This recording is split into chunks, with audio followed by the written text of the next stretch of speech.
El tema para hoy es: Dios no tiene plan B. A ver, nuestros hermanos que anotan, ¿verdad? Dios no tiene plan B. ¿Por qué? Porque Dios siempre va a cumplir sus propósitos y nadie le puede estorbar. Ni el diablo, ni los demonios, ni el infierno, ni usted y ni yo. Nadie puede estorbarle a Dios.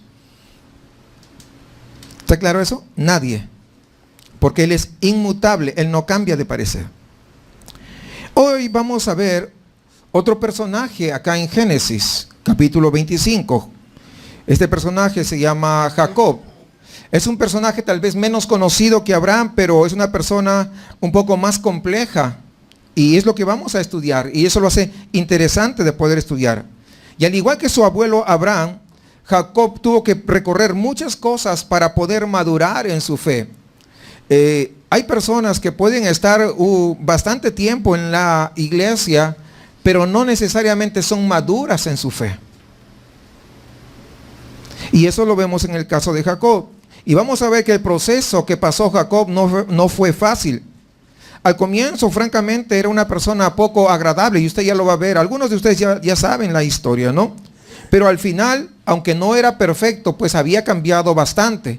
De ahí que Dios le cambia su nombre de Jacob a Israel, ¿no? Y en los siguientes estudios vamos a ver cómo Dios va moldeando el carácter de Jacob. De igual manera vamos a ver cómo nos puede ir moldeando a nosotros. ¿Cuántos quieren ser moldeados por el Señor? ¿Por qué? Porque el objetivo primigenio es que nosotros lleguemos a ser imagen de Jesucristo. No menos que eso. Y lógicamente, a ver, mírelo al que está a su lado. A ver, ¿se parece a Jesucristo? Todavía. A alguno le falta tantito, ¿verdad? Ahí la lleva. ¿Se dan cuenta? Entonces, y eso que usted no lo conoce, bueno, si es su familia sí lo conoce, pero si no, pues así, sí, un poquito como que sí se parece, ¿verdad? Pero si es su familia, como que le falta bastante, o un muchito, ¿no? Sin embargo, ese es el objetivo. ¿Por qué? Porque Dios a eso es lo que va a comenzar a trabajar en cada uno de nosotros, va a moldearnos a nosotros, ¿no? Y quisiera que empecemos desde el versículo 21 en este capítulo 25, ya que lo otro ya les dije de qué se trataba, ¿no? Y vamos a ver el nacimiento de Esaú, y Jacob. El contexto en el que nace una persona a veces es muy interesante y reviste importancia cuando nosotros queremos entender la vida de esa persona. Y es cierto en el caso del nacimiento de Jacob. Versículo 21, ¿lo tenemos? Y oró Isaac a Jacob por su mujer, que era estéril, y lo aceptó Jehová, y concibió Rebeca, su mujer. Fíjense, empieza: y oró Isaac a Jacob. Isaac se casó, y oró Isaac a Jehová, gracias, por su mujer que era estéril. Isaac se casó ¿a qué edad? A los 40 años. Recuerden que lo habíamos estado viendo, a los 40 años. Y Dios había pues guiado la selección de su esposa, también lo habíamos analizado, ¿verdad? Entonces, por lo tanto, Isaac estaba seguro de casarse con Rebeca y sabía que era la voluntad de Dios. No es como en estos tiempos modernos donde ni siquiera saben qué es la voluntad de Dios. Y muchos se casan porque se gustan, porque se atraen. Y están viendo solamente el entorno físico. Están viendo la carcasa que un día se va a deteriorar. ¿Cuántos saben eso? Sí. Y muchas veces ocurre que cuando esa carcasa se va deteriorando, como que ya no te gusta. ¿Por qué? Porque no se casó dentro de la voluntad de Dios. Pero cuando uno se casa dentro de la voluntad de Dios, podrá deteriorarse esa carcasa, no lo exterior, pero el amor continúa. ¿Por qué? Porque es la voluntad del Señor. Y Isaac sabía que esta era la voluntad, Jacob estaba. ¿Recuerdan ustedes el asunto este? A ver, ¿cuántos se acuerdan? ¿Sí se acuerdan? ¿Cómo Isaac hizo para conseguir la esposa? ¿Cuántos se acuerdan? ¿Sí se acuerdan? ¿Seguros? Lo veo con cara de duda.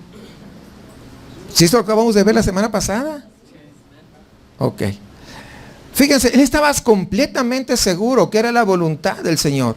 Ahora, una vez que te casaste, ya no digas, yo creo que no fue la voluntad del Señor, mejor como que voy a buscar la voluntad del Señor. No, ya no puedes. Ahora tienes que orar, ¿verdad? ¿Para qué? ¿Para qué? Si la otra persona no es cristiana, para que Dios lo salve. No para que deshaga, porque algunos dicen, Señor, por favor, yo sé que no es tu voluntad, deshaz esto. No, ya no se puede, no. Que Dios lo salve. Señor, no importa que no se convierta, pero cámbiale, que no sea borracho. Pues no, nunca. ¿Por qué? No va a poder cambiar a menos que su corazón no sea transformado. Y la única forma de que su corazón sea transformado es que sea hijo de Dios. De otra manera es imposible. Entonces ya sabemos que Dios había guiado la selección de su esposa, por lo tanto Isaac estaba seguro de que pues Rebeca era la voluntad del Señor. Sin embargo, se había casado y 20 años han pasado y Rebeca no ha salido embarazada. ¿Y cuál era la explicación que Rebeca no había salido embarazada? Pues acabamos de leerlo, versículo 21, que Rebeca era estéril. Y uno se puede imaginar los comentarios de las personas. No, estos en algún pecado andan, por eso que es así. ¿Cómo le va a salir la mamá estéril y ahora la esposa estéril? Como que no. ¿Verdad? O sea, esto rápido tiende muchas veces el ser humano a ¿qué? A prejuzgar. Ahora, ¿cómo se habrá sentido Abraham viendo todo esto? Porque él sí sabía, ¿no? O sea, lo que era esa situación. Ya tenía más de 150 años de edad y aún todavía no había tenido ni siquiera un nieto. Ahora, si no tenía un nieto, ¿en quién se iba a cumplir la promesa que Dios le había dado de que su descendencia sería como la arena del mar? No veía nada. En realidad la dificultad de siquiera tener un hijo, primero con Sara, ¿verdad? Abraham, y ahora Rebeca, pues como que un humano con una fe promedio diría que creo que va a necesitar una ayudita al Señor. Imagínense, ¿cómo es posible, no? Sara, estéril. Rebeca, estéril. Y por ahí tenía que venir la línea genealógica. Pero eso nos demuestra una vez más que Dios no está supeditado a las limitaciones humanas, sino que Dios hace de las limitaciones su gloria. Porque Él se glorifica, mis amados hermanos, ¿en qué? Justamente en esas limitaciones cuando el hombre puede decir, no puedo. Ya no puedo. Es allí donde Dios puede comenzar a obrar. ¿Ustedes se imaginan Abraham tener que aconsejar a Isaac? Mira, Isaac, no te desanimes. Yo sé quién es este Dios a quien sirvo. Es mi amigo. Yo pasé una situación similar con tu mamá. Sin embargo, Dios es fiel. Y muchas veces tener que el padre animar al hijo a confiar en Dios, sabiendo que había tenido él que esperar, él mismo, ¿no? Abraham había tenido que esperar muchos años por Isaac. El conocer a Dios, mis amados hermanos, hace que nuestra fe nunca desmaye y que siempre oremos conforme a su voluntad.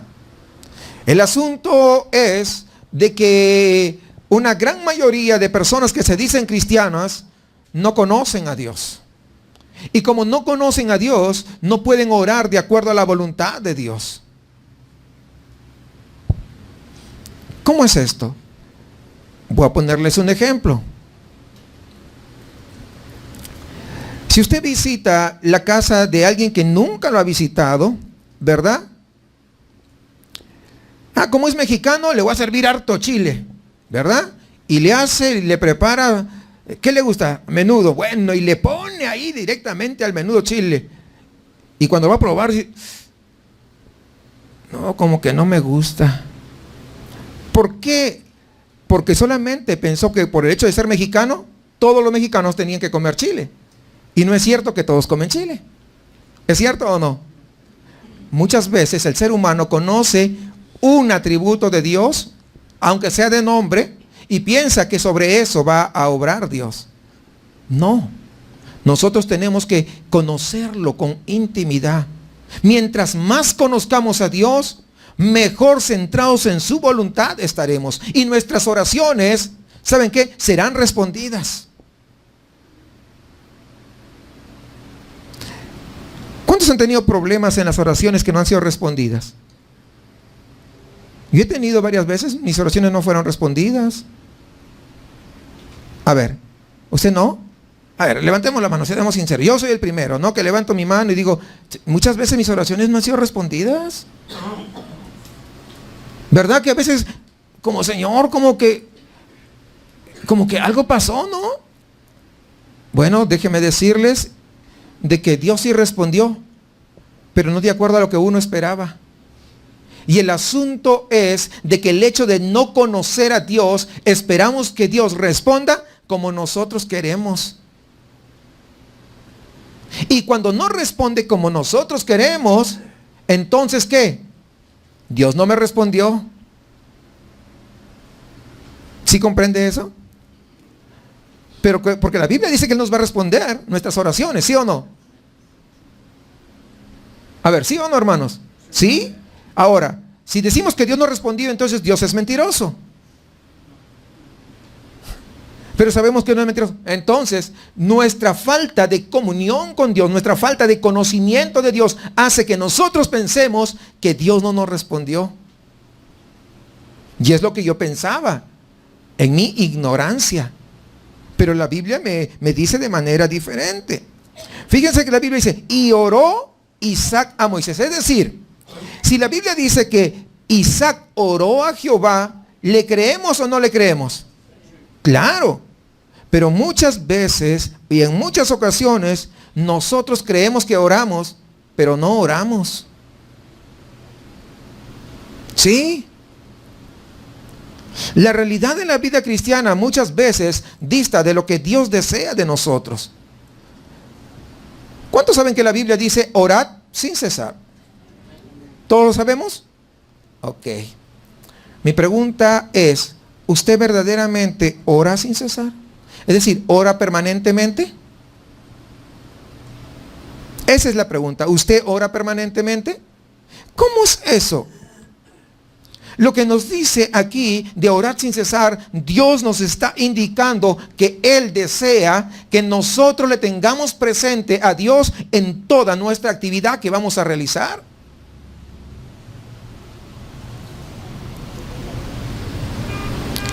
¿Alguien va a ir al doctor? Señor, pues voy a ir al doctor, pero ponme el doctor y dale la sabiduría que me dé la medicina apropiada, porque por más capaz que sea, se le puede chispotear. ¿O no es cierto? Por más capaz que sea.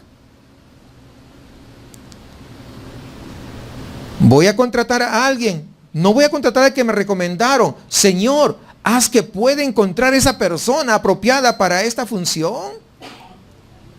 Y viceversa, o voy a buscar un trabajo. Pido dirección de Dios.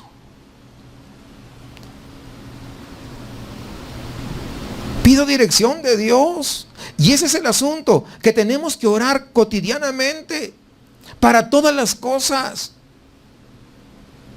Señor, voy a hacer una carta. Guíame para poner las palabras exactas y que no sobren, que no suene ofensivo, pero que sea, que esa carta que voy a mandar caiga en gracia del quien lo va a leer. Recuerden una cosa, mis amados, apartados de mí, ni una carta. Y yo pregunto, ¿usted considera eso? ¿Ora permanentemente por eso? O sea, de eso se trata, mis hermanos. Algunos agarran, se van de viaje, ya en el avión dice, ay, no me acordé de pedirle permiso a Dios. Ay, Señor, pues en tus manos me pongo. No, pues ¿qué? Ya estás en el avión. Ni se acordaron de pedir dirección de Dios, si era el tiempo o no era el tiempo. O sea, nuestra vida tiene que ser una constante de oración. Por eso yo les decía hace un momento que muchas veces hacemos oraciones que no son oraciones. ¿Por qué? Porque a veces traemos una lista de supermercado para poder presentarla delante de Dios, y eso no es oración. Oración es tener en primer lugar comunión con el Padre. Ahora, muchas otras oraciones, ustedes recuerdan que Jesús dijo que todo lo que pidiéramos al Padre en su nombre, Él lo haría, ¿sí o no? Ahora, eso no significa que solamente hago toda mi oración y al final pongo en el nombre de Jesús y con eso ya. No, cuando dice en el nombre de Jesús está hablando con el carácter de Jesús. Ahora, ¿cuál es el carácter de Jesús? ¿Para qué vino Jesús acá a este mundo? Para poder salvar, para poder perdonarme, para poder limpiarme. ¿Qué significa? Cuando yo me voy a dirigir a Dios, ¿qué es lo que sucede? Yo tengo que en primer lugar, ¿qué cosa? Que arrepentirme.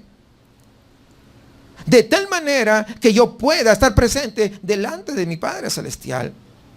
Ahora, yo escuché la otra vez a alguien, llegaba a su hija y que tenía algo, no me recuerdo, y le dice, órale a Dios. La hija toda incrédula, era una incrédula, y le decía, órale a Dios.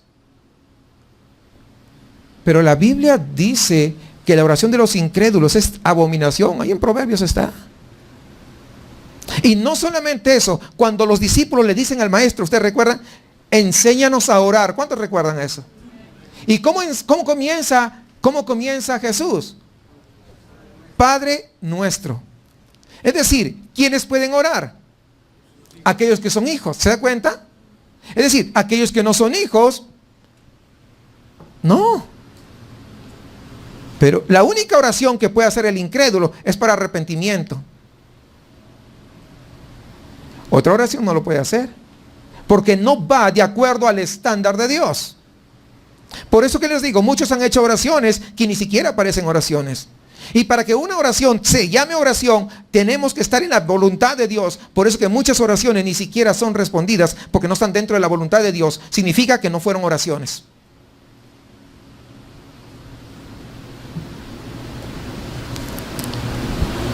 Sin embargo, la Biblia dice que Isaac oró. Nuestra vida entonces tiene que ser vista a través de Dios. No solamente las actividades espirituales, sino también las actividades cotidianas. Y desde luego, la oración va en una relación directa con la fe. Porque si yo tengo fe, oro. ¿Sí o no? Ahora, fíjense, ¿qué es lo que pasa muchas veces?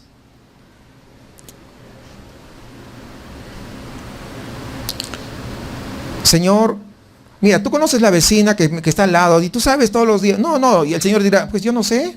Fíjate, recién me estoy dando cuenta, me estás informando. No sé si ustedes entienden. Así de ridículos a veces nosotros oramos. Pensamos que Dios no se dio cuenta cuando dice que Él va a cuidar de sus hijos. ¿Sí entendemos? Y otra vez, a veces estamos orando y decimos, como queremos lanzar la indirecta a la hermana, ¿no? Señor, que ya no seamos chismosas, por favor. Pero estoy pensando en la otra hermana. Yo pregunto, ¿esa es una oración? Claro que no. No sé si ustedes se han dado cuenta, ¿no? A veces, y otras oraciones lo hacen una predicación. No, Señor, y comienza a desarrollar un mensaje en la oración. Eso no es oración tampoco. Tenemos que tener cuidado. Fíjese cuando dice de que Isaac oró, entonces tenemos que entender qué cosa fue una oración. Porque si somos nosotros hijos de Dios, Dios debe estar en todos nuestros pensamientos. Algunos tienen a Dios en sus pensamientos, pero no en todos sus pensamientos. Y lo que Dios quiere es que nosotros tengamos a Dios en todos nuestros pensamientos. Muchos cristianos creen en Dios, pero hay pocos que le creen a Dios. Porque los mundanos creen que Dios existe, ¿sí o no? Pues ¿cuál es la diferencia entre alguien que se dice cristiano? Los mundanos también creen, pero creerle a Dios es muy diferente.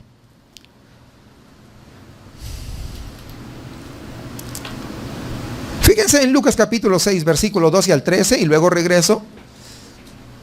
Evangelio de Lucas, capítulo 6, versículos 12 y 13.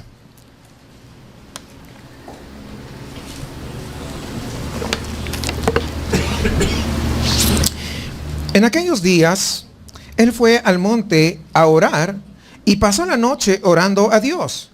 Y cuando era de día, llamó a sus discípulos y escogió a 12 de ellos, a los cuales también llamó apóstoles.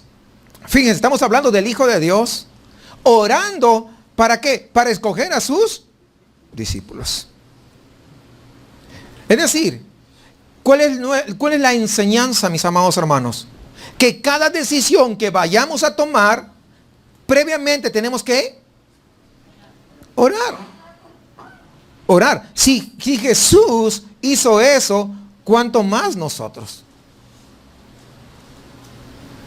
¿Cuánto más nosotros? A veces, queremos un trabajo, no oramos pidiendo dirección de Dios. Y lo primero que se nos presenta, eso cogemos. Y luego el trabajo, pues es hasta domingos. O algo así, no te da chance de venir a la casa del Señor. Muchas veces sucede porque no pedimos ¿qué cosa? Dirección de Dios. ¿Sí entendemos eso? Eso es lo que sucede, hermanos. Entonces Dios quiere que nosotros, antes de poder tomar cualquier decisión, debemos orar. Incluso, fíjense, muchas veces podemos ir a una librería y ver diversos títulos muy bonitos de libros. Pero yo debo orar y decir, Señor, yo quiero que tú me dirijas, y ese libro será de bendición para mi vida, porque si no, pues ni gasto. Pero muchas veces, estoy poniendo este ejemplo, pero aplíquelo a cualquier otra cosa. Ni siquiera gasto mi tiempo y mi dinero. Porque no todo es edificante, ¿o sí? No todo. Por eso tenemos que tener cuidado, hermanos. Porque si tú platicas, ¿qué cosa es la oración? A ver. Pues la oración es una plática con Dios, pero es una plática con intimidad, con conocimiento de quién es Él. Porque si no tienes intimidad, es cualquier cosa menos oración. La oración implica una plática, pero sí, con una relación íntima con Dios. Con ese conocimiento de Dios. La oración, entonces debemos entender como una ofrenda. Esa es ofrenda que yo ofrezco a Dios por cosas agradables a su voluntad. Cuando yo pido cosas que no están en la voluntad de Dios, eso no es oración. Escúcheme bien. Cuando yo pido cosas que no están dentro de la voluntad de Dios, no es oración. Ay, bueno, sí. Por lo tanto, tenemos que nosotros, hermanos, asegurarnos que siempre estemos en la voluntad de Dios. Sabemos que las dificultades de la vida nunca se acaban. ¿Cuántos saben? ¿Sí sabemos eso? Pues aquí no se van a acabar. Por consiguiente, siempre hay una necesidad imperativa de poder seguir confiando en Dios. Y eso lo hacemos a través de ¿qué? De la oración, poniendo nuestra fe en el Señor. Recuerden que la fe es importante, muy importante de hecho. Muy importante. Las veces que vemos a Jesús ahí en los evangelios respondiendo, ¿qué dice? Tu fe te ha salvado. Hay que orar y hay que tener fe. Si estamos en la voluntad de Dios, hay que tener fe que Dios va a hacer lo que Él ha dicho que va a hacer. Y no echarle la culpa a otro. Ah, es que tu falta de fe, no tuviste fe, por eso que Dios no hizo. No. La fe solo pues va a descansar cuando estemos ya a la presencia del Señor. Antes de eso necesitamos, el cristiano nace en fe como cristiano. Transita por fe y termina sus días en fe. Lo maravilloso de este pasaje que leímos de Génesis es ver como ante una situación tan difícil, ¿no? Como el caso de su esposa, ¿qué hace? Ora por su esposa. No dice, no me sirves para nada. Conocido a casos en Estados Unidos donde los esposos así le decían. Llegó a una situación muy, muy fuerte. Una vez a una chica le dijeron, ni para tener hijos me sirve, le dijeron. Suena duro, ¿verdad? Los hombres tal vez no sepan eso, pero la mujer, imagínense que te digan eso. Es duro. Es difícil, hermanos. Pero vemos acá a Isaac, 20 años. Pero oró. Y oró creyendo en lo que Dios había hablado con su padre. Aunque suponemos que Abraham había orado por Sara, nunca leemos de ello aquí en la palabra de Dios, pero sí leemos la oración de Isaac por su esposa. Al orar por ella, Isaac nos enseña dos cosas. Número uno, el esposo siempre debe preocuparse por su esposa y no dejarla sola en los momentos difíciles. Cuando hay los momentos difíciles, no sé, ¿cómo te la vas a arreglar tú? Pues, no. El esposo, para eso es esposo, ¿verdad? Tiene que ir como protector, tiene que preocuparse de la esposa. Y en segundo lugar, tenemos que recordar que el esposo es el sacerdote para su esposa. ¿Qué hacía? ¿Cuáles eran las funciones del sacerdote? ¿Ustedes recuerdan? Representaba al pueblo de Dios, ¿ante quién? Ante el Señor. Entonces, si el esposo es el sacerdote para su esposa, debe llevar las necesidades de su esposa delante de la presencia del Señor. ¿Estamos de acuerdo, hermanos? Pues aunque no esté de acuerdo, si no, lea la Biblia. Ahí está. Amén, hermanas. Ahí están con ánimo, ¿ve? Pues sí.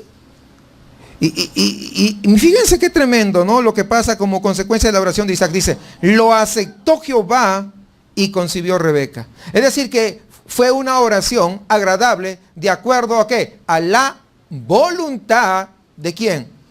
De Dios. Versículo 22 y 23, por favor, sigamos. Vamos a ver la consulta de Rebeca. Dice, y los hijos luchaban dentro de ella y dijo, si es así, ¿para qué vivo yo? Y fue a consultar a Jehová y le respondió Jehová, 2 naciones hay en tu seno y 2 pueblos serán divididos desde tus entrañas. El un pueblo será más fuerte y el otro que el otro pueblo, y el mayor servirá al menor. ¿Cómo era la vida espiritual de Rebeca? Pues recordamos que ella no gozó de una crianza espiritual, ¿no? Su trasfondo era muy diferente al de Isaac. Y alguien dirá, ¿y cómo nos dice que no tenemos que casarnos con un incrédulo? Pues ahí, ¿quién era el único de fe? Abraham, no había nadie, en todo el mundo no había nadie más. Así que no se vayan a agarrar de eso, muchachos. Ya les expliqué, porque pero ya los conozco, ¿verdad? De cualquier cosa se quieren agarrar, ¿no? Y más adelante vamos a ver cómo Rebeca enseñó a Jacob a engañar, a mentir y hasta a robar. Es decir, Rebeca era de padres inconversos, para que entiendan, ¿no? Este contexto. Y trajo a la familia de Isaac valores. ¿Pero cuáles valores? Los valores del mundo. El que no tranza no avanza, ¿verdad? Y lo metió dentro de la familia de Isaac.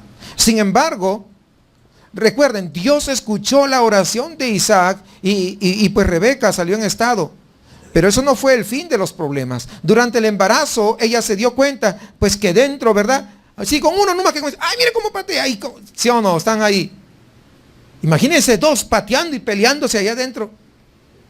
Había un ring dentro del vientre de Rebeca, ¿no? Y allí estaban bien agarrados, ¿no? Entonces, y cuando dice que había una gran lucha entre los 2 fetos ahí, la palabra en hebreo es fuerte, indica una lucha violenta realmente. Incluso esa palabra se traduce como que algo como romper el cráneo con fuerza. Más o menos esa es la intensidad con la que estaban ya peleando dentro del vientre. Y esta pugna entre estos bebés, al parecer, pues afectó mucho a Rebeca. Dijo, por eso exclama, si es así, ¿para qué vivo yo? O sea, si van a estar como perro y gato, ¿para qué voy a vivir? Mejor. No, aquí le paramos.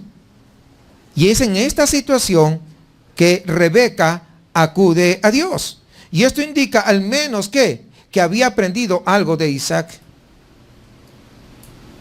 Un pequeño grado de vida espiritual.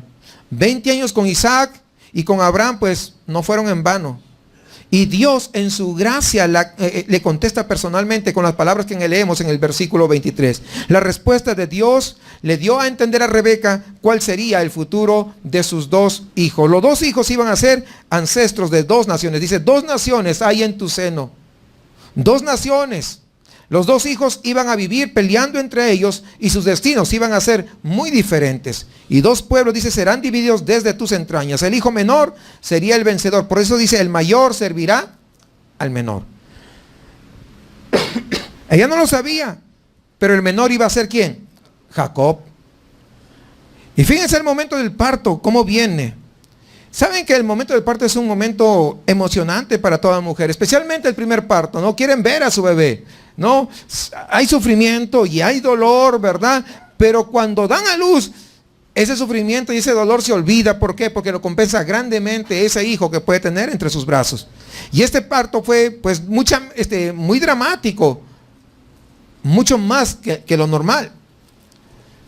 En primer lugar dice que nacieron mellizos. Vamos, versículo 24. Cuando se cumplieron sus días para dar a luz, he aquí había gemelos en su vientre. ¿Así dice en su Biblia? Ahora, Reina Valera dice que había gemelos, ¿no? O lo traduce como gemelos. Hay que recordar que no fueron idénticos. Por lo tanto, la mejor traducción no sería gemelos, sino mellizos. ¿Estamos de acuerdo? ¿Sí? ¿Sí entienden eso? ¿O cuates? Cuates, bueno, en mexicano cuates, póngale. ¿Verdad? Entonces, hermanos, teológicamente el hecho de ser cuates es muy importante. ¿Por qué? Pablo lo denota ahí en Romanos 9. Y vamos a ver, Romanos 9, capítulo 9, versículos 10 al 13. Y vaya, por favor, no se quede ahí. Vaya, yo le espero al pasaje que le estoy indicando. Romanos 9.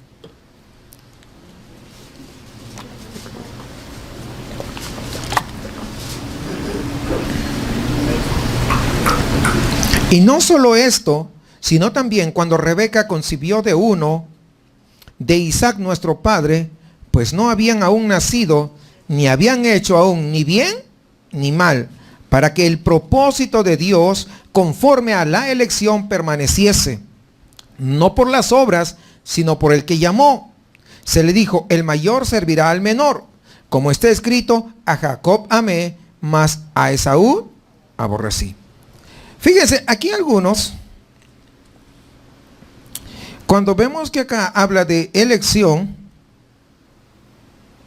para el propósito de Dios conforme a la elección permaneciese, no por las obras, sino por el que llamó. Claro, podemos darnos cuenta de algo.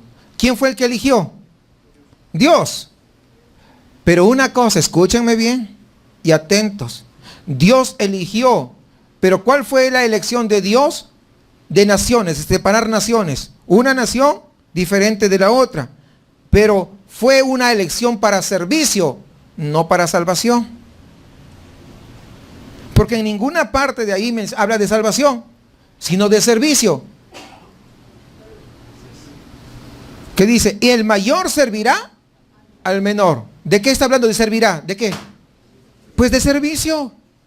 No habla de salvación. Y hago esto de tal manera que usted no se vaya con la finta y escuche por ahí que Dios elige, ¿verdad? Los que van a ser salvos y también los que van a estar condenados, ya los predestina Dios. No. Y usan mucho este versículo, ¿no? Este versículo manipulado puede decir cualquier cosa, pero si analizamos claramente, así muy sencillito, ¿no? ¿Está eligiendo Dios, sí o no? Sí, ¿hay una elección? ¿Sí o no, hermanos? Sí, ahí dice elección. Pero es para servicio, no para salvación. ¿Aclarado? Ok. Después no vaya a decir, resulta con ideas extrañas usted por ahí. ¿Verdad? Ambos tuvieron las mismas oportunidades, pero sus destinos fueron muy diferentes. ¿Por qué? Porque así era el propósito de Dios para sus vidas. ¿Qué vemos? Versículo 25, regresemos ahí a Génesis. Primero, ¿quién nace? Nace Esaú, el mayor. Y salió el primero, rubio, y era todo velludo como una pelliza. ¿Saben lo que es una pelliza? A ver, ¿por acá saben qué es una pelliza? ¿No? Pues se los encargo. Ah, bueno. No, hermanos, una pelliza es como decir una chaqueta de borrego. ¿Sí entienden? Una chaqueta, pero de borrego, aborregado. ¿Sí entienden eso? Pero dalo vuelta al revés para que el borrego salga para afuera, así. Esa es una pelliza. ¿Ok? Es para que tengan una idea, porque a veces leen y ni saben ni qué onda con eso, pero lo pasan por alto, nomás dicen, yo creo que debe ser cualquier cosa, ¿no? Y dice, y llamaron su nombre, ¿cómo? Esaú. Es decir, el primogénito nació rubio, todo velludo, es decir, era un bebé hermoso y podríamos decir, un verdadero macho, ¿no? Así, ¿no? No como yo, todo lampiño, ¿no? Entonces, pero él sí, mucho bello, ¿no? Sin embargo, hay algo. Estas cosas no impresionaron a Dios. Porque a Dios no se le impresiona por las apariencias. Porque a pesar de ser el primogénito, Esaú no heredó las promesas de Dios que había dado Dios a Abraham. Y al pasar por alto al primogénito, cosa que pasó en reiteradas oportunidades a lo largo de la Biblia, Dios estaba indicando que para él los méritos humanos no le son importantes. Ningún mérito humano es importante. En realidad muchas veces los méritos humanos son un defecto y resultan en el rechazo a Dios. Y alguien dirá, ¿cómo? Sí. Porque tratamos de hacer unas cosas con nuestras fuerzas, de hacer méritos para ganarnos a Dios. ¿Qué vas a ganar si ya tienes la salvación? Cuando tú estás haciendo algo para esperar una recompensa, a ver, te voy a decir algo, a ver si me entiendes.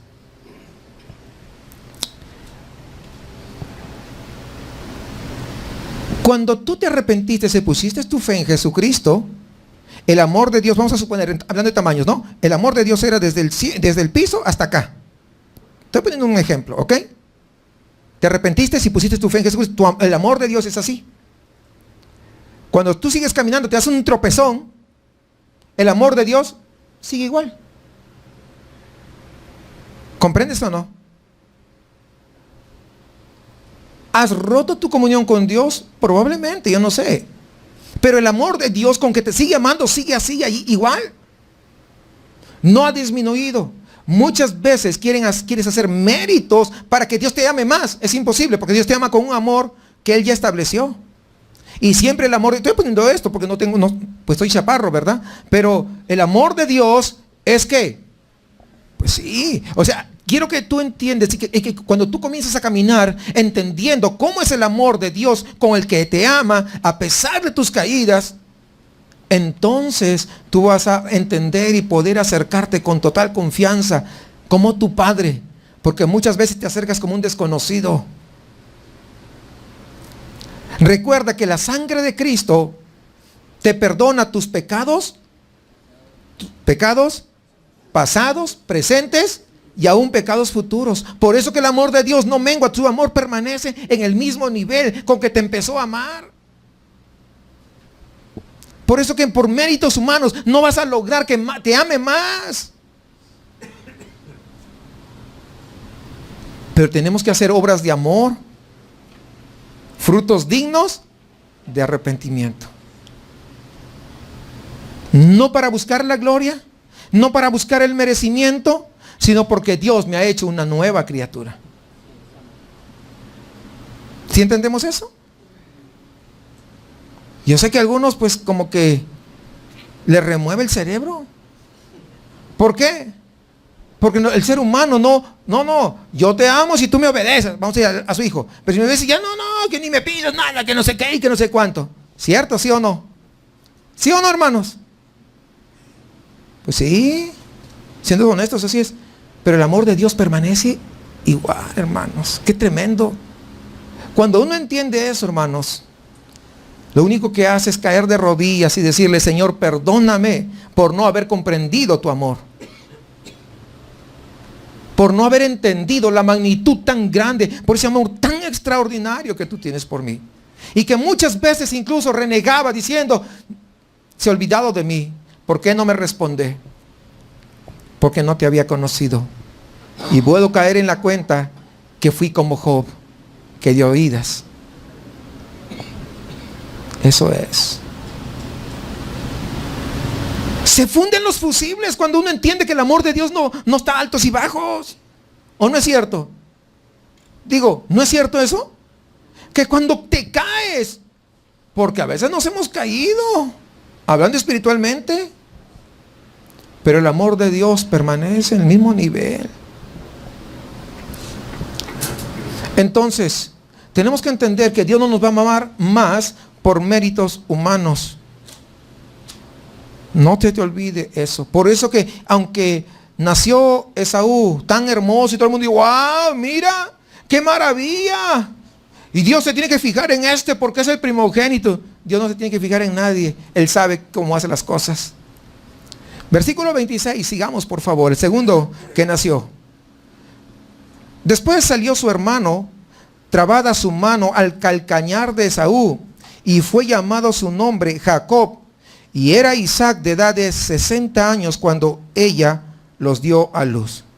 Es decir, estaba saliendo Esaú, ni había terminado de salir y por ahí iba agarrado ahí Jacob. Nació de una forma extraña, ¿no? Agarrado del calcañar. Eso significa, ¿qué significa calcañar? Ya les había dicho, a ver. El talón, muy bien. ¿Verdad? El calcañar, ¿no? Entonces, por la forma en que nació, se le dio el nombre, ¿qué? Jacob. Y este significa suplantador, ¿verdad? Entonces, Jacob nació peleando, vivió peleando toda su vida. Su carácter era un pleitista de primera, para que me entiendan. No, ese era así, ¿no? Ahora yo pregunto, ¿era un carácter agradable un pleitista? ¿Cuántos quieren tener vecinos pleitistas? A ver, levanten la mano, a ver, para mandarles uno. Para orar que les mande Dios. No, ¿verdad? Nadie quiere. Pero ese era el carácter de Jacob, ¿no? Sin embargo, Dios lo había decidido que él sería el heredero de las promesas de Dios hacia su abuelo, en este caso, Abraham. Y Moisés, que es el que escribe este libro, sabemos. ¿Cuántos saben que escribió Moisés? Ay, deja un silencio en los detalles de la infancia de tanto de Esaú como de Jacob. Y ahora vamos a verlo otra vez, ya son jóvenes adultos. El primer relato de sus vidas tiene que ver con un episodio triste. ¿Por qué? Porque se trata de la venta de la primogenitura. Y en este relato, tanto Esaú como Jacob, pues los dos actúan mal. Muchas veces le echas la culpa a Esaú. Todo el mundo le echa la culpa a Esaú. Sí, Esaú, mira que no sé qué. No. Nos vamos a dar cuenta que los dos actuaron mal. Vamos a ver estos dos personajes. Versículo 27. Y crecieron los niños. Es todo lo que dice, ¿no? No hay ningún relato más. Crecieron los niños y Esaú fue diestro en la casa, hombre del campo, pero Jacob era varón quieto que habitaba en tiendas. Aunque nacieron de los mismos padres y en el mismo momento, las personalidades, hermanos, y el destino de estos hermanos fueron muy diferentes. Y esto pues nos enseña claramente. Fíjense, los dos nacieron el mismo día, de los mismos padres, ¿sí o no? Y del mismo signo zodiacal. ¿Sí o no? ¿Usted ha visto? Los de Virgo, los muy sabios. Los Leo, los que se agarran ahí a trancazos. Los Piscis, les gusta nadar. No, ya no sé, no, pero creen que definen el carácter a través de ¿qué? De un signo zodiacal. ¿No se da cuenta qué es lo que hace? ¿Se da cuenta o no? No, entonces, pero es ridículo. Porque acá vemos, ¿verdad? Los dos nacieron en el mismo signo. El mismo día, los mismos padres, con muy poco tiempo de diferencia. ¿Pero qué? Pero de caracteres muy diferentes. Entonces, lo que determina nuestra personalidad y destino no son las estrellas, sino Dios. Esaú fue un cazador y vivía en el campo y era un hombre de acción. En cambio, Jacobo fue un hombre quieto y su ámbito preferido era el hogar. Prefería la casa, ¿no? Estar en el hogar. Eso es lo que quizás fue un hombre un poquito perezoso, quizás un poco apático al comienzo, ¿verdad? Pero de los dos, pues yo pregunto, humanamente, quién parecería la persona más apta, más indicada para heredar las promesas de Dios? Humanamente hablando, ¿quién? Esaú. Un hombre trabajador, bien chamba, ¿no? O sea, no se moría de hambre sino más, ¿no? Y salía a cazar permanentemente. O sea, humanamente, Esaú, no, pues, qué injusto, ¿no? Que vaya a ser otro. Pero eso es humanamente. Pero Dios no trabaja con nuestro criterio. ¿O sí? No. Dios trabaja con su propio criterio. ¿Por qué? Porque los pensamientos de Dios son más altos que los pensamientos del hombre. Y nosotros, si Él nos explica, no lo entenderemos, así que mejor no nos explica. Si Él nos explica, nos quedamos sin cerebro. Si así nomás, cuando leemos unos versículos ahí nos fundimos y como comienza a salir un poco de humo y, ay, ¿esto qué onda con esto? Y imagínense si nos llegara a explicar sus pensamientos. No, pues, no, entonces, tiene misericordia hasta en eso. Por eso que ni nos explica todo, ¿verdad? Versículo 28. Fíjense, vamos a ver la relación entre padres e hijos. Y amó Isaac a Esaú, porque comía de su casa, mas Rebeca amaba a Jacob. Antes de entrar en los detalles, valdría la pena preguntar, ¿hasta qué punto Isaac y Rebeca sabían o se acordaban lo que Dios había dicho? ¿Lo habían tomado en cuenta al establecer su preferencia? Porque ya Dios le había dicho, ¿no? El mayor será siervo. Claro, pero ellos no, parece como que ni en cuenta, ¿no? Ellos estaban tan distraídos en sus emociones humanas. Muchas veces así nos pasa, nos distraemos y solamente prestamos atención a nuestras propias emociones, menos a la dirección de Dios. Isaac dice que amaba más a Esaú, pero era por una razón muy carnal, muy convenenciera. ¿Sí o no? Porque comía de lo que cazaba. O sea, esa era la razón. Ahora, esto sería aún más reprochable si Isaac sabía de la profecía, lo que Dios le había dicho. Y Rebeca dice que amaba más ¿a quién? A Jacob. Pero al parecer no era por la palabra profética, no, simplemente porque pasaba más tiempo en casa, tenían esa comunicación y entonces pues lo amaba más. Porque si Rebeca hubiera amado más a Jacob porque recordaba cuáles eran los propósitos de Dios, Jacob, o sea, la cosa tendría que ser diferente. Y ese amor tendría que haber sido diferente. La forma de inculcarle tendría que haber sido diferente. Pero quizás ella fue más motivada por el hecho de que Jacob era tranquilito, era hogareño, le hacía compañía, ¿no? Pasaban mucho tiempo juntos. Así que a través de los años surgió una fuerte confianza entre ellos y ella amaba más a Jacob que a Esaú. De todos modos, parece que cada hijo creció siendo el favorito, ¿no? De los padres. Isaac, Esaú. Rebeca, Jacob, ¿no? Pero al parecer los tenían bien chiflados. ¿Por qué? Por la forma como se desarrolla esto. Vemos que parecía que no había ni corrección, hermanos, en la crianza. Hay un grave peligro, hermanos, de tener hijos favoritos. Hay algunos padres que por su hijo favorito bajan el cielo y la tierra y por el resto ni se mueven. Sí. Por su hijo favorito, aunque ya sea viejón y manganzón o mujer también, se van y, no, aunque sea a las 3 de la mañana, van a la farmacia y cualquier cosa. Pero por el que no es favorito, si quieres que tu papá vaya, si no, no. O viceversa, ¿no? No crean que eso es agradable delante de Dios, para empezar.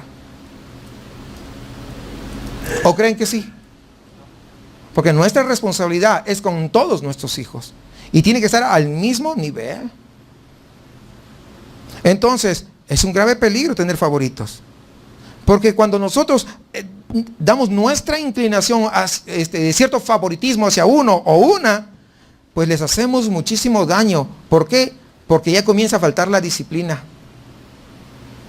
Porque comenzamos a chiflar lo demás.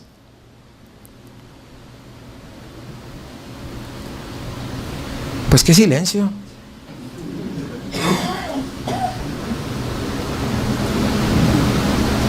Y en vez de reducir las tensiones que ya existían entre los hijos, el favoritismo de cada padre comenzó a ¿qué? A aumentar más esa tensión entre Esaú y Jacob. Y vamos a ver la venta de la primogenitura. Vamos al versículo 29. Y vamos de una vez, leamos corrido hasta el 34. Y guisó Jacob un potaje, y volviendo Esaú del campo, cansado, dijo a Jacob: te ruego que me des a comer de ese guiso rojo, pues estoy muy cansado. Por tanto fue llamado su nombre Edom. Y Jacob respondió: véndeme en este día tu primogenitura. Entonces dijo Esaú: he aquí, yo me voy a morir. ¿Para qué pues me servirá la primogenitura? O sea, como estaba, ni le tomaba en cuenta, ¿no? Lo estaba como desechando, ¿no? X, ahí está, te lo doy, ¿no? Y dijo Jacob: júramelo en este día. Y él le juró y vendió a Jacob su primogenitura. Entonces Jacob dio a Esaú pan y del guisado de las lentejas, y él comió y bebió, y se levantó y se fue. Así menospreció Esaú la primogenitura. Este relato es muy interesante porque demuestra el carácter de ambos hijos. Esaú, un hombre carnal, motivado por los deseos carnales, viviendo el momento y no tomando en cuenta nada del futuro. ¿Se parecerá a alguien? No lo sé. Pero no es nada agradable tener esa característica. Vivir el momento, el día a día, sin importarle el futuro. Y Jacob, por otro lado, o sea, no era bueno Esaú. Pero Jacob vemos que era un hombre que egoísta, y no solamente egoísta, aprovechador. En vez de darle un plato de comida a su hermano, buscó sacar provecho personal de la necesidad que tenía Esaú. Es decir, ¿quién actuó bien? Ninguno. Los dos actuaron mal. Pero muchas veces, ¿qué hacemos? Le echamos la culpa solamente a Esaú. ¿Se ha dado cuenta? La mayoría de prédicas sobre este pasaje siempre se lo echan a Esaú, pero de cabeza. No, pero vemos aquí que los dos, ¿no?, actuaron muy mal. Esaú, en primer lugar, por no valorar más su primogenitura. Pero Jacob también. Así que, miren, vamos a ver, un ratito solamente vamos a Hebreos capítulo 12, versículos 16 y 17. Y luego retornamos, dice: no sea que haya algún fornicario o profano. Profano es irreverente, vulgar, impuro, como Esaú. O sea, Esaú era un irreverente, que por una sola comida vendió su primogenitura, porque ya sabéis que aún después, deseando heredar la bendición, fue desechado, y no hubo oportunidad para el arrepentimiento, aunque la procuró con lágrimas. Cuando alguien le da rienda suelta a su carne, tenga cuidado. Tenga cuidado. ¿Por qué? Porque se convierte en un irreverente, en un impuro, en un vulgar. Porque es lo que significa esa palabra profano. Hay que tener cuidado, mis amados hermanos. ¿Por qué? Porque muchas veces queremos satisfacer nuestra carne cuando eso es algo temporal. Es algo pasajero, en lugar de estar mirando la perspectiva de futuro. Pero no solamente Esaú, sino que Jacob también. ¿Por qué Jacob también la regó bien feo? Por no confiar en Dios y esperar en su intervención. ¿Ustedes recuerdan el caso de David con Saúl? Cuando David tuvo la ocasión de matar a Saúl. ¿Cuántos recuerdan eso? Pero no lo mató. ¿Por qué le esperaba? Si Dios le había dado una palabra que él iba a ser el próximo rey, quería verdaderamente que Dios lo ponga ahí. Y no aprovecharse de la situación. ¿Que pudo hacerlo, sí o no? Pero tenía a su merced, ahí estaba en la cueva. No fue para pasar por encima. Pero es lo que vemos aquí en Jacob. No supo esperar. Le faltó la fe. Si Dios había hecho la promesa, entonces Jacob no tenía por qué estafar a su hermano para quitarle el título, porque Jacob iba a ser sí o sí. Si los dos hermanos eran igualmente malos, ¿sobre qué se basó Dios al elegir a Jacob? Porque vemos que los dos eran malos. ¿Sí o no? ¿Cuál fue? ¿Sobre qué basó Dios para elegir? Porque los dos eran malos. ¿Sí o no? Porque algunos dicen, no, seguro es muy espiritual y por eso Dios lo eligió. No, acabamos de ver que los dos eran malos. Malos como la carne de puerco. Así dicen, no, en mexicano. Vamos versículo 11 de Romanos 9, ya lo leímos hace un momento. Pues no habían aún nacido, ni habían hecho ni aún bien ni mal, para que el propósito de Dios conforme a la elección permaneciese, no por las obras, sino por el que llama. Entonces, ¿por qué lo hizo Dios? Para cumplir el propósito que Él ya había determinado. Por eso Dios lo llamó.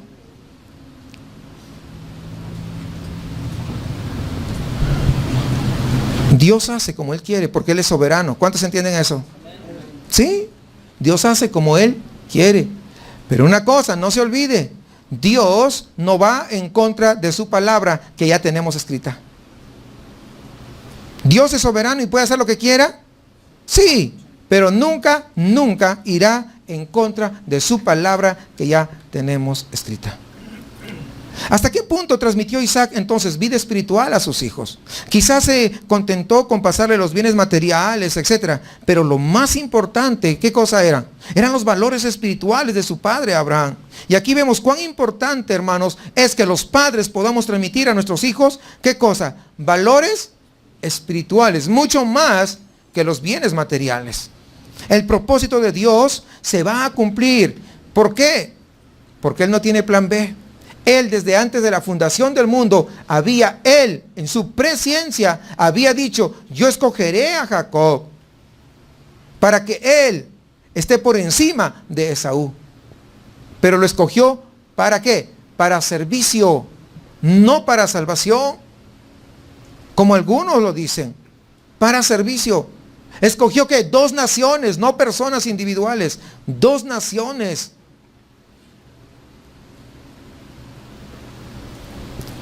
Por lo tanto, hermanos, Dios cumple sus propósitos siempre, ¿sí o no? Sí, porque nuestro Dios es invariable, porque nuestro Dios no cambia de parecer, porque los propósitos eternos del Señor se van a cumplir siempre. Por eso es que nosotros debemos de poner siempre nuestra entera confianza en el Señor. Aunque muchas veces las circunstancias parezcan adversas, hay que confiar en el Señor. Aunque las situaciones parezcan que no tienen una salida, hay que aprender a confiar en Dios. Tal vez te han dicho, no es posible. Sin embargo, dice la Biblia que para Dios no hay nada imposible. Tal vez tú has orado muchas veces y no has recibido una respuesta. Tendríamos que pensar si verdaderamente hemos estado orando de acuerdo al propósito de Dios. Caso contrario, tendríamos que arrepentirnos y decir, Señor, perdóname, porque estuve orando, pero no fue una oración de acuerdo a tu voluntad. Por eso que te pido perdón. Y ahora que entendí cuál es tu voluntad, entonces quiero nuevamente acercarme ante tu presencia. Entendiendo que siempre tenemos que acercarnos con humildad y reconociendo, ¿qué cosa? La maldad de nuestro corazón. Que siempre tenemos que ser capaces de humillarnos y de pedir perdón por los pecados conocidos, pero aún por los que me son ocultos, decía el salmista. Porque de esos hay muchos. Y eso tenemos que arrepentirnos permanentemente. Permanentemente, mis amados hermanos. Muchas veces no oramos de acuerdo a su voluntad, a pesar de que sabemos lo que queremos, lo que debemos hacer. Tengo mucho tiempo de casado. Te voy a poner un ejemplo. Con esto ya termino. Yo pregunto, ¿cuál es la voluntad de Dios? Es que ya no siento amor por mi esposa. ¿El propósito de Dios es que me separe? ¿O que me mantenga unido a ella? ¿Cuál es? Sí. Entonces, pero yo no la amo. Pues tengo que orar para que Dios me dé amor. Señor, pues tú me conoces. Sabes que no la amo, que ya no siento nada. Ya las mariposas volaron hace años y no queda nada, pero quiero amar a mi esposa. Yo pregunto, quiero amar a mi esposa, quiero que me llenes de tu amor y con ese amor poder amar a mi esposa. Pregunto, mi pregunta es, ¿será una oración de acuerdo a la voluntad de Dios? ¿Sí o no? Entonces, ¿Dios responderá? Entonces, y si yo no siento amor, seguiré orando hasta ser lleno de ese amor y con ese amor poder amar a mi esposa. Pero jamás puedas tú hacer oraciones que no tienen sentido, que son pérdida de tiempo. Jamás hagas una oración que no está dentro de la voluntad de Dios. Por eso es importante, siempre, hermanos, que nosotros podamos alinear nuestro corazón de acuerdo a la voluntad de Dios, porque Él va a cumplir sus propósitos con usted o sin usted. Sí, Dios lo va a cumplir. Pero qué mejor si Dios nos considera como siervos a fin de que el propósito del Señor sea cumplido en esta tierra, en este mundo. ¿No es verdad? Pues Dios los bendiga, mis amados hermanos.